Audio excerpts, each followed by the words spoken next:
Philozoopia.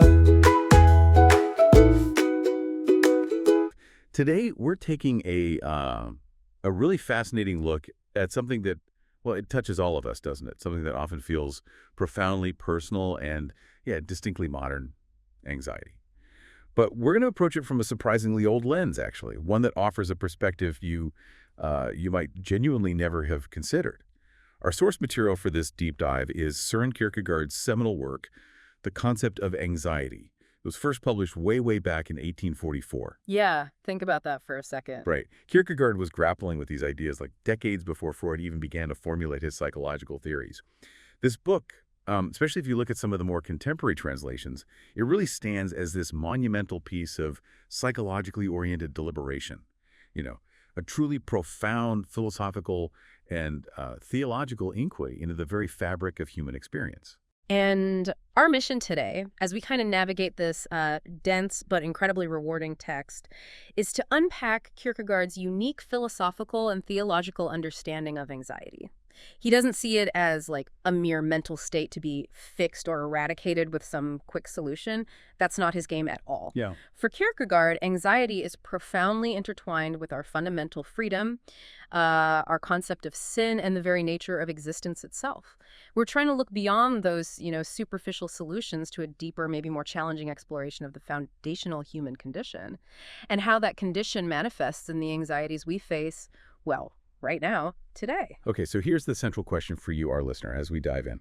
Can understanding a 19th century Danish philosopher, writing in a world so vastly different from ours, I mean, no smartphones, no constant connectivity, no global information overload, that genuinely help us grasp the anxieties that feel so distinctly modern? The pressures of constant connection, the endless career paths, the relentless urge to kind of curate our identities online, all that stuff. While the specific contexts change, Kierkegaard argued, didn't he, that the fundamental human experience of anxiety has these deep, timeless roots.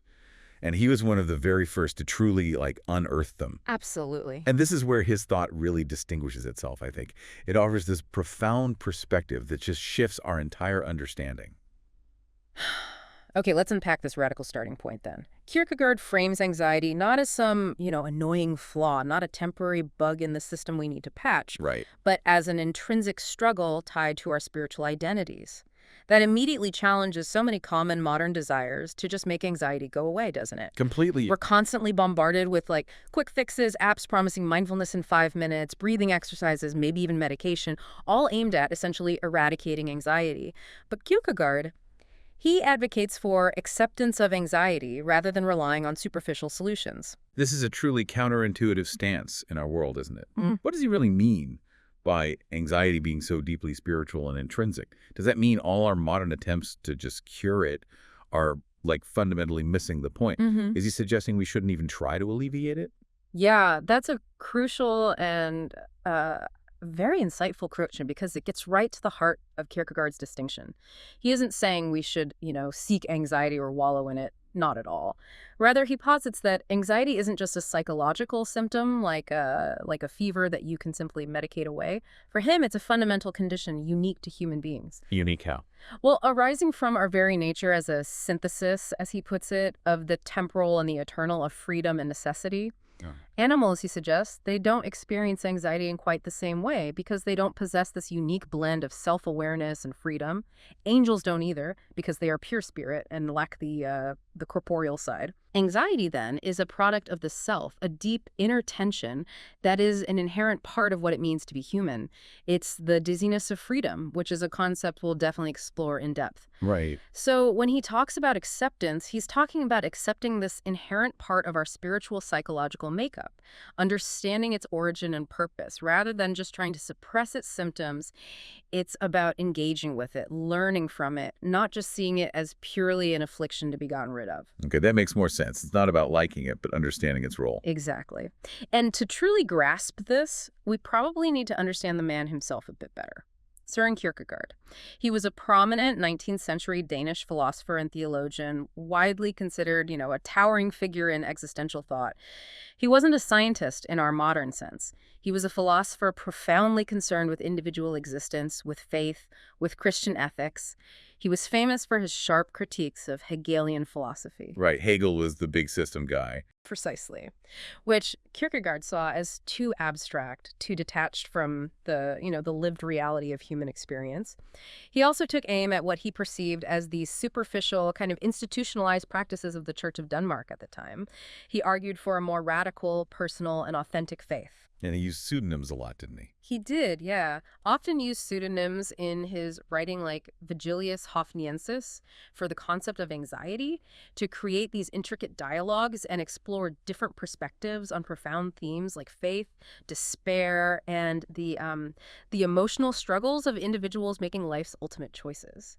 So his psychologically oriented deliberation is really this profound merger of insightful human observations, what we might even call proto-psychology today, with a deep grounding in Christian theology. This historical and intellectual context is essential because he uses terms like sin, innocence, and the fall in ways that might initially sound strictly religious. Yeah, they could sound a bit heavy. They can, but he's applying them to fundamental, universal components of human psychology and existence itself, whether you happen to be religious or not. That's a crucial point, and it's something I really want to emphasize for you listening. These core concepts, sin, innocence, freedom, the fall, they might sound intimidating, maybe like we're about to dive into some dry theological lecture, but I promise you we're going to break them down into their philosophical and psychological essence. Their surprising relevance to our everyday experience of anxiety, even for those who aren't religiously inclined, is truly profound. So having laid that groundwork, we now arrive at this truly seismic shift in Kierkegaard's thought, a concept so potent, it not only explains the origins of anxiety, but fundamentally redefines how we see ourselves, how he uses these concepts to explain the genesis of anxiety itself. Okay, let's begin with what Kierkegaard calls the concept of innocence. Now, this isn't innocence as we might typically think of it, the moral purity of someone who hasn't done anything wrong. Right, not like a baby's innocence. Yeah. No, not quite. Instead, Kierkegaard defines innocence as ignorance, an absence of understanding that leads to anxiety. It's an immediate state, a kind of pre-conscious bliss almost, before the awareness of possibilities, before the knowledge of good and evil.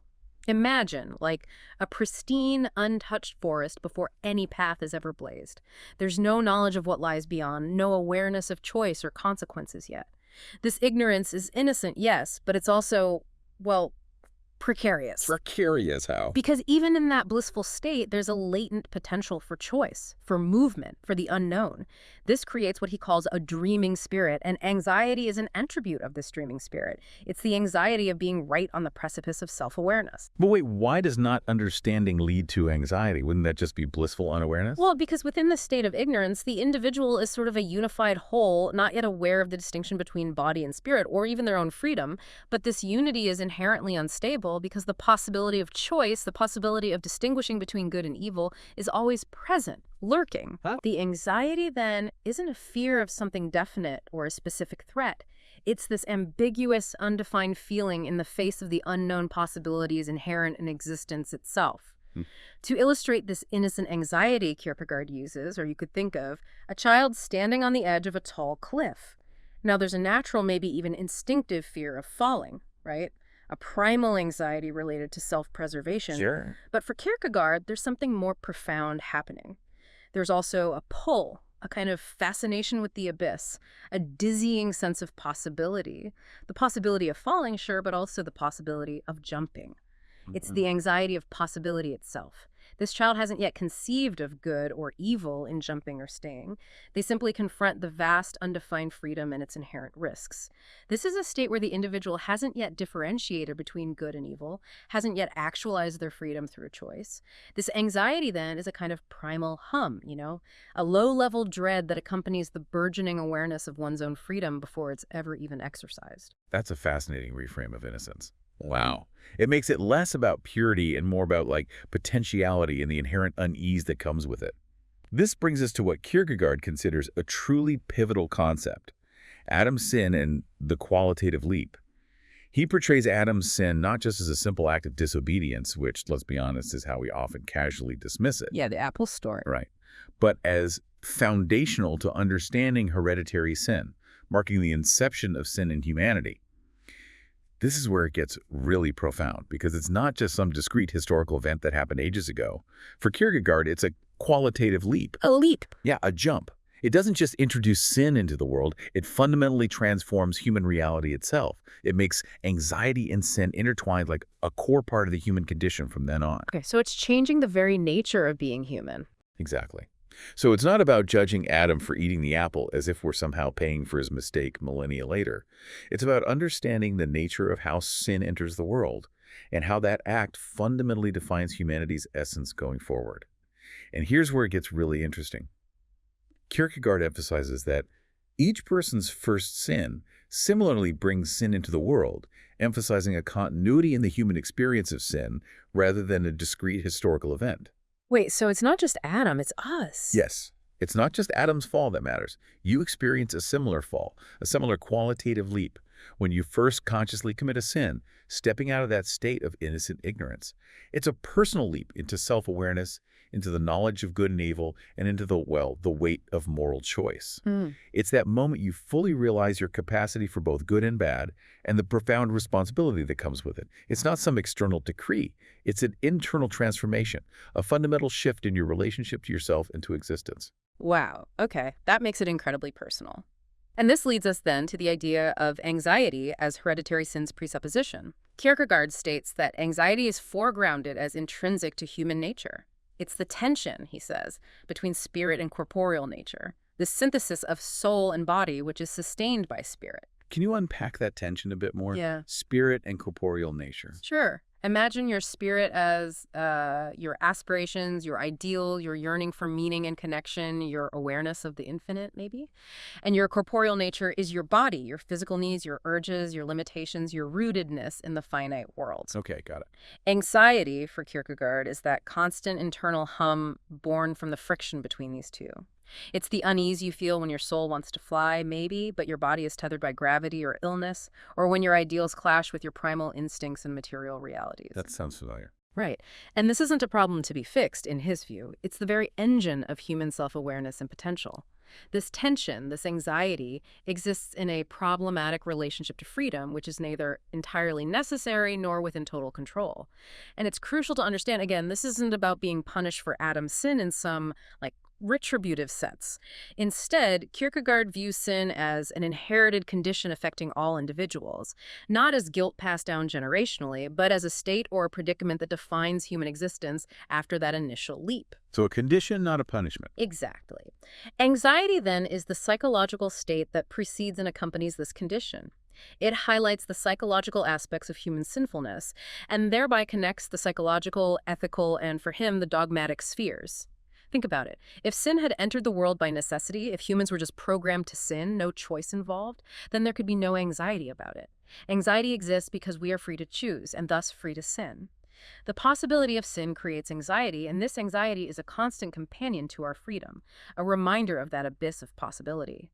So freedom is the source of anxiety, in a way. In a very profound way, yes. And Kierkegaard posits something else interesting here, that this anxiety, in later individuals like us, will be better able to reflect itself than it could in Adam. Why?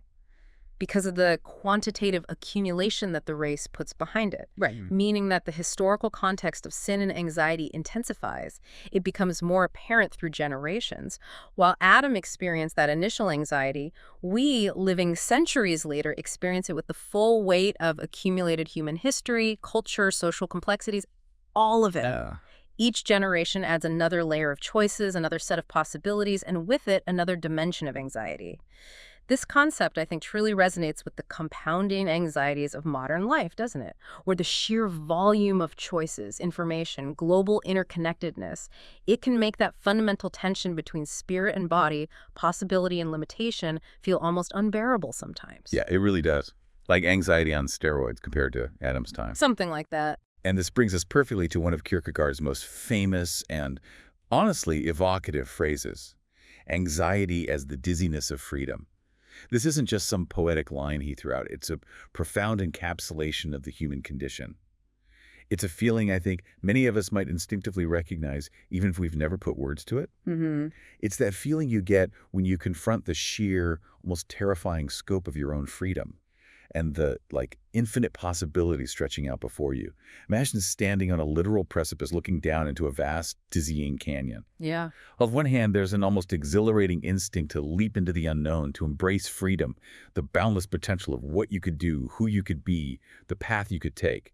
But right alongside that, there's a heavy cloud of anxiety that looms, whispering of potential guilt and moral consequences. It's the terror and the thrill, just perfectly intertwined. That's a great way to put it, terror and thrill. And this isn't just about external dangers or, the consequences of your actions, though those are certainly part of it. Kierkegaard emphasizes it's a deep-seated engagement with your own self. It's the inherent weight of humanity's shared history of sin and the fundamental nature of freedom that both liberates and, terrifies you. When we connect this to modern life, it's incredibly resonant. Think about that feeling. It's not just the anxiety of choosing the wrong cereal at the supermarket, but maybe that's a tiny echo of it. Maybe. It's that moment when you realize you could literally move to another country tomorrow, change your entire career, or completely redefine your relationships. The sheer overwhelming vastness of those choices, the weight of being able to choose, that's the dizziness. The paradox of choice. Exactly. The paradox of too much choice can be profoundly paralyzing. From deciding on a career path in an ever-shifting job market, to curating our identities across countless social media platforms, to choosing what to consume from an endless stream of information, the sheer number of possibilities can be overwhelming. This leads to its own distinctly modern form of dizziness, right? A decision fatigue mixed with this existential angst about whether we're choosing the right path or, worse, missing out on all the other paths. Homo existential style. Totally. It's exhilarating, yes, but also terrifying. It's that moment the universe whispers, "You are truly free," and your spirit just replies, "Oh, my God." And this dizziness, as you said, often leads us directly into the ambiguous relationship between anxiety and guilt. Kierkegaard notes that guilt intensifies anxiety due to unresolved moral conflicts. It's not a simple one-way street here. It's a deeply cyclical relationship. How so? Well, guilt can be a source of anxiety, but anxiety can also be an expression of guilt. So this means that anxiety can, for example, push you towards a greater awareness of potential wrongdoing, maybe leading to a sense of guilt. Perhaps you're feeling this undefined unease, and that unease gradually clarifies into the recognition of a moral failing or an act you regret. Okay. Conversely, an existing, perhaps unacknowledged, guilt can deepen and manifest as anxiety, that gnawing feeling that something isn't right, even if you haven't consciously identified the source yet. So they feed each other. They really can. And the transition from that state of primal innocence, that ignorance we talked about, to conscious guilt is pivotal for Kierkegaard. It marks a profound shift in human experience. When guilt breaks through, it forces the individual into a state of repentance, maybe, or at least recognition of their moral and spiritual reality. It's the shattering of that comfortable ignorance, forcing you to confront the consequences of your freedom. Guilt, in this sense, is an unavoidable part of human consciousness, and its interplay with anxiety underscores the seriousness of individual choice. So you can't really escape it. Kierkegaard would argue that avoiding guilt or trying to suppress it only prolongs the anxiety. It creates this perpetual state of unease because the fundamental moral conflict remains unresolved. It's only by confronting and accepting guilt, he suggests, that one can move through the anxiety it produces and potentially find a path to resolution, or for him, ultimately, faith. Okay, then there's another layer, right? The anxiety that arises from something Kierkegaard calls spiritlessness and fate. Let's start with spiritlessness. He describes this as a lack of spirit or vitality, an internal emptiness experience when one is disconnected from their essence and the meaning of existence. Mm-hmm. This particular form of anxiety, I think, deeply resonates with a profound modern malaise. That feeling of being adrift, unmoored, or just apathetic, even despite having material comfort or outward success. We see people who, as Kierkegaard might say, are like talking machines. Yeah, I know you mean. They can articulate thoughts and ideas, they can engage in sophisticated conversations, but they do so without truly grasping them, without a deep internal connection to their own being or to the meaning of life. It's like an echoing void where a vibrant spirit should be, a kind of internal flatness or indifference. That's a powerful description. And in our hyper-connected world, maybe spiritlessness can manifest as the anxiety of performing rather than being. We present these curated versions of ourselves online, engaging in conversations that might lack true depth, endlessly consuming content without truly digesting it. Right, just scrolling. Exactly. This can lead to a feeling of being a mere echo, a talking machine, without genuine inner life. It's the anxiety that comes from feeling disconnected from your authentic self, lost in the noise and expectations of the external world, unable to find genuine purpose or meaning. It's that modern paradox of being constantly stimulated, but somehow profoundly empty. Yeah, that hits home.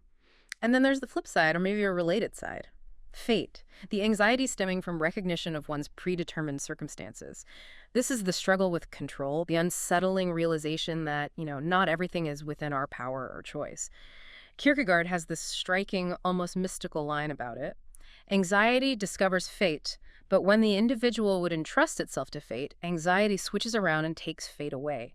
He calls fate, like anxiety and possibility, a witch's letter, elusive and deceptive. A witch's letter. What does that mean? It's like reaching for a firm answer or a guaranteed outcome, only for it to dissolve in your grasp, leaving you with even more uncertainty. Fate seems solid, but when you try to rely on it, anxiety shows you it's not that simple. Oh, okay. This plays out constantly in modern life, doesn't it? We crave certainty in an unpredictable world. We seek algorithms to predict markets, weather, even our own relationships. Yet the anxiety that comes from confronting our limitations, our mortality, uncontrollable global events like pandemics or climate change, or even just the inherent randomness of life can be immense. Yeah, the feeling of powerlessness. Precisely. It's the anxiety of not being able to perfectly plan, predict, or control every aspect of our existence. You might feel fated to a certain path because of your background or circumstances, and that creates anxiety. But then, if you try to completely surrender to that fate, the anxiety shifts, because true freedom, even within limitations, means a certain degree of self-determination, and fate can't completely strip that away. It highlights that tension between free will and determinism, which is a fundamental source of existential unease. It's the anxiety of accepting what you cannot change, but simultaneously grappling with the responsibility of what you can choose within those confines. That makes sense. It's never fully one or the other.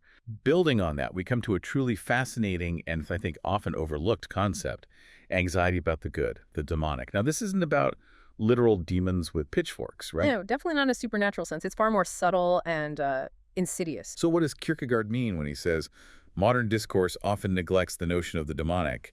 And how does this anxiety arise when one is caught between fear of evil and the paradoxical anxiety regarding the good? That sounds almost contradictory. Anxiety about the good. It does sound contradictory in a human sense, but it's profoundly logical within Kierkegaard's framework. The demonic here is unfreedom that wants to close itself off. It's a disconnection from the good, rooted in forfeited freedom. Unfreedom that wants to close itself off. Yeah. When Kierkegaard talks about that, he's describing a kind of perverse form of resistance. It's not just a lack of willpower, it's an active, almost defiant refusal to move towards what is good, true, or authentic, because doing so would require vulnerability, change, or facing uncomfortable truths about oneself. So actively choosing not to be better. In a sense, yes. It's the individual actively choosing not to grow, not to connect, not to embrace their true potential. And paradoxically, this chosen unfreedom then becomes a source of its own specific profound anxiety. It manifests, he says, as a state of reserve that inhibits true communication and connection. Think of it as a deep-seated unwillingness to be vulnerable, to engage authentically, or to truly face what is good and right, because it might require uncomfortable change or challenge our established, perhaps self-serving ways of being. Kierkegaard posits that this is an underlying anxiety about the good that becomes evident in moments of tension where the individual confronts their own limitations. This hiding from the good, this active resistance to positive transformation, creates a specific, deep anxiety, the anxiety of unfreedom, of being trapped by one's own refusal to embrace the openness that freedom and goodness demand. It highlights that the choice to turn away from the good is a profound act, one that carries its own unique burden of anxiety, a kind of self-imposed spiritual suffocation. In our modern world, we might see this as the anxiety of committing fully to a relationship maybe, or demanding career path, or even a belief system that requires genuine effort and vulnerability. This might lead people to perpetually keep their options open, to remain in that state of reserve rather than embracing a potentially transformative good. Staying safe, but ultimately trapped. Exactly, trapped by the refusal to engage with the good. Okay, this is where Kierkegaard truly flips the script, I think. He transforms our understanding of anxiety. Up to this point, it sounds like this heavy burden, this fundamental, unavoidable struggle of existence. But now, he reveals its transformative potential. Instead of just being a problem to be fixed, anxiety becomes a teacher, a pathway to something deeper. How does he propose this shift occurs? Indeed. This is perhaps the most countercultural part of his argument today. For Kierkegaard, anxiety is saving through faith. He states quite clearly that anxiety is an essential aspect of the human experience, allowing individuals to learn and grow. Essential for growth. Yes. This is a radical reinterpretation. He famously asserts, whoever has learned to be anxious in the right way has learned the ultimate. Now again, this isn't about seeking out anxiety or wallowing in it, but about engaging with it properly, not running from it, not trying to numb it with distraction. Rising to be anxious. Yeah. In the right way. Exactly. Anxiety in this light is a potent force of possibility, challenging finite desires and illusions. It reveals our limitations, it shows us the inadequacy of purely worldly or superficial solutions, and thus it prompts us to seek something beyond the finite. How to do that? By stripping away our comfortable deceptions, our illusions of control or self-sufficiency. It leaves us exposed to deeper truths about ourselves and existence. By confronting this unsettling openness of possibility, this dizziness of freedom, we are prepared for faith. It's like a necessary crucible. A crucible. Yeah.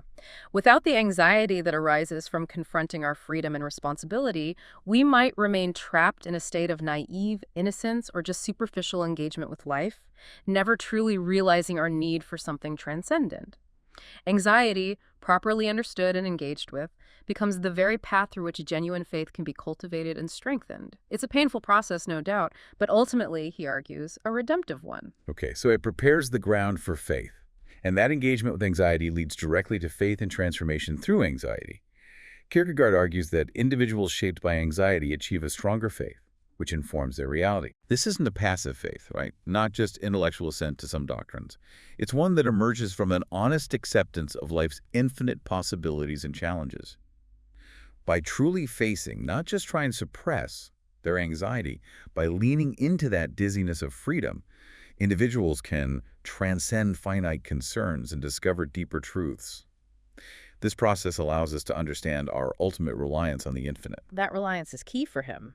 And Kierkegaard even points to Christ's profound experience of anxiety, doesn't he? In the Garden of Gethsemane is an example of this, emphasizing that true anxiety relates to personal existence rather than merely situational distress. Right. It's deeply personal, existential. It's through this raw, personal encounter with anxiety that an authentic, robust faith can be forged. This concept is particularly powerful today, I think, where many of us seek quick relief from anxiety but might miss the profound internal work that could lead to deeper meaning and purpose. It's about building a faith that is forged in the fire of existential struggle, rather than one built on easy answers or comfortable illusions. A tested faith. Exactly. A faith that can withstand the profound uncertainties of life because it has truly grappled with them. And this whole process makes anxiety a powerful catalyst for self-discovery and individuality. Anxiety, he says, compels individuals to confront their innermost fears, desires, and moral conflicts. It's an intense form of self-examination that can lead to greater awareness of one's identity, values, and the complexities of existence, potentially guiding them towards a more authentic life.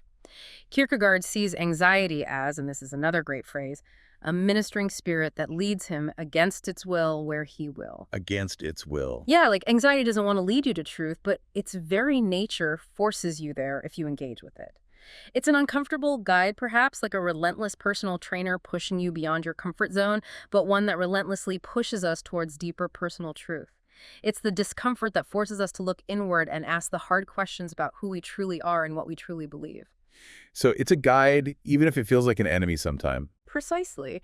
And those who genuinely engage with possibilities, who become, as he calls them, disciples of possibility, they gain a deeper understanding of actual life experiences and achieve a stronger faith. They embrace the terrors and joys of existence, recognizing that true freedom comes with profound responsibility and an inherent sense of unease. This is in stark contrast to those who cheat possibility, who try to bypass this essential formative process. Kierkegaard implies that by seeking to avoid the discomfort of anxiety, by seeking only superficial solutions, they miss out on profound growth and a genuine understanding of themselves and the world. Cheating possibility. Yeah, they may find temporary comfort, sure, but at the cost of authentic selfhood and a deeper, more informed faith. They remain limited in perspective, trapped by societal norms and external judgments, failing to recognize their deeper guilt and potential for true, lasting growth. They effectively refuse the very path that could lead them to genuine self-realization and a meaningful connection to something transcendent. Wow. Okay, so what does this all mean for us today? I mean, the anxieties of our modern life, the constant stream of information, the pressure of always being on and connected, the crushing performance anxiety, the pervasive existential dread in a rapidly changing world, the paralysis of endless choice. These aren't necessarily new in their essence, are they? Not in their essence, no. They are perhaps new manifestations of the same fundamental human struggle with freedom, choice, identity, and the search for meaning that Kierkegaard was wrestling with back in the 19th century. His work offers this profound lens, maybe through which to understand our own dizziness of freedom, and perhaps to approach our anxieties not as something to simply suppress or escape, but as a potential pathway to deeper self-awareness, maybe stronger faith for some, and a more authentic, integrated existence for everyone. It forces us to ask, what if the very thing we try so hard to run from is actually showing us exactly where we need to grow? So yeah, to recap our deep dive today, Kierkegaard, far from presenting anxiety as just some purely negative affliction to be cured, positions it as an essential, even formative, aspect of human existence. It's the psychological state that reveals our profound freedom, our intricate connection to sin, not just as an act, but as a state of being, and our ultimate potential for a deeper, more authentic spiritual journey through faith. It is through this inherent human capacity for anxiety that we become fully aware of our synthesis, that mix of the finite and the infinite, and the profound responsibility that comes with that awareness. And so, we invite you, our listener, to reflect on this. If anxiety is truly the dizziness of freedom, what does that tell you about the vast possibilities and indeed the profound responsibilities that truly lie within your own life? How might embracing, rather than merely avoiding or numbing, your anxieties lead you to a deeper understanding of yourself and the world around you? What is the profound insight that your anxiety just maybe might be trying to teach you? Remember Kierkegaard's powerful insight. Learning to be anxious in the right way might just be learning the ultimate. Thank you for joining us on this deep dive into the profound and perhaps surprisingly relevant insights of Søren Kierkegaard. We hope this exploration has given you something truly thought-provoking to mull over. Until next time, keep exploring, keep questioning, and perhaps, keep embracing that dizziness. Philozoopia.